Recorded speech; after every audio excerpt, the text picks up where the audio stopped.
Hi, Stephen from OWNorDisown. Now today I'm going to be doing a little video on, how does a GTX 1060 compare to a GTX 1660 Ti? Now, of course, a 1660 Ti is going to be faster. We all know that. But how much faster? And, is it still worthwhile perhaps picking up a 1060 laptop? For example, on Amazon, you've got the Asus TUF FX504 for $733. That's got a GTX 1060 in it. It's only got one stick of 8 gigabytes of RAM, but you can for $50 put an extra stick in there, and it could turn into a capable machine. And then the price difference there between, say, the Asus Helios 300 with a 1660 Ti, that's $1,100. That's a 40% increase. So, do you get 40% extra performance out of a 1660 Ti? So I've tested actually using my Aorus X3 V7. Now that's got an i7-7820HK in it. I set that to 4 gigahertz. I updated all the drivers. It's got a 1060 in it. It's a 436.15, which was released just August the 27th.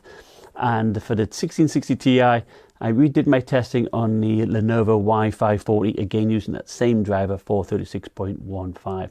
So in addition to the stock 1060 settings, I actually also overclocked the 1060 just to see if we can squeak out a little bit extra performance there. So I increased the clock speed by 182 megahertz and the memory by 269. So let's see how they get on. So first up, we have Battlefield 5 DX11, the GTX 1060 on the left, the GTX 1060 overclocked in the middle, and the GTX 1660 Ti on the right hand side. And as you can see, overclocking the 1060 yields a good performance boost. You'll see the boost clock going up much higher and does yield, about 5 to 10 FPS more for sure. But certainly the 1660 Ti is running the best. But you know what? That 1060 is certainly more than playable. So the GTX 1660 Ti averages 83 FPS versus the 1060 averaging 63 FPS. So that would be a 32% improvement there. Now, overclock the 1060, the gap closes to 19%, so not too bad. Now we have Far Cry 5, again ultra settings 1080p, again the same 1060 on the left, 1060 overclocked in the middle, and the 1660 Ti on the right. And certainly in this game there's not much benefit in terms of overclocking, and I find this time and time again. So the 1660 Ti is the best one here, but again it's not a huge amount, I don't think. And again, the 1060 is certainly playable. You're going to be getting that 60 FPS easily at ultra settings. So certainly the GTX 1660 Ti at 79 FPS is about 20% faster than the GTX 1060, which gets 66 or 67 FPS when overclocked. Still, 20% improvement isn't too bad, and if you can find this 1060 at a super good deal like I just showed you before, then it's worth still having.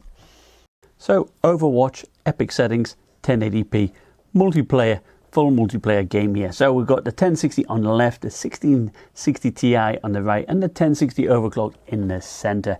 And of course the 1660 Ti does have an advantage, but you know what, that 1060 when it's overclocked closes the gap quite a bit, I would say. Certainly pretty decent. And indeed, at stock settings, the 1660 Ti with 124 FPS is 18% faster than the 1060. But overclock the 1060 and that reduces down to 11%. Not bad at all. And of course, if you're looking to get 144 FPS here for like 144 hertz screen, say, just lower the quality settings from epic, say, to high or ultra or something like that. So Rainbow Six Siege 1080p ultra settings using the inbuilt benchmark. 1060 on the left, 1060 overclock in the center, 1660 Ti on the right. And certainly the 1660 Ti loves this game, so it certainly does seem to benefit quite a bit. Now that being said, overclocking the 1060 does help. And indeed, at 171 FPS here at ultra settings, the 1660 Ti does really well. It's got 26% ahead of the GTX 1060, which got 136.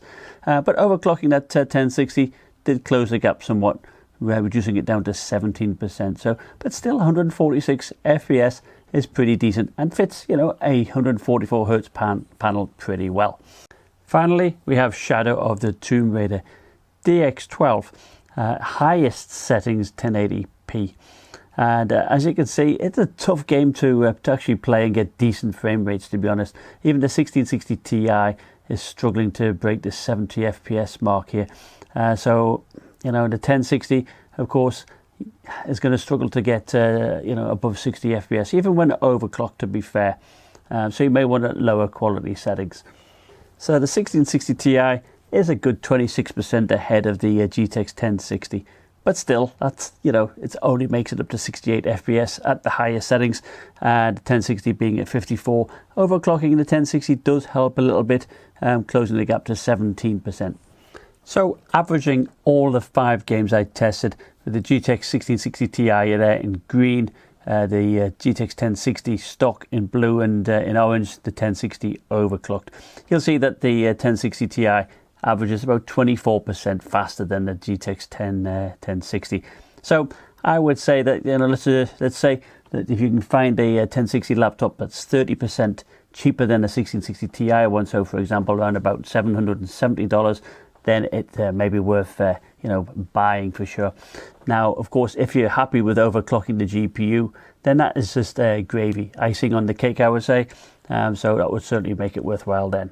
So there you have it. Hope you found that useful, and I'll put a link in the description below for that Asus TUF FX504 should you fancy that, because it does seem quite a decent deal. Anyway, thank you for watching. Remember, like, subscribe, and I'll see you next time. Bye.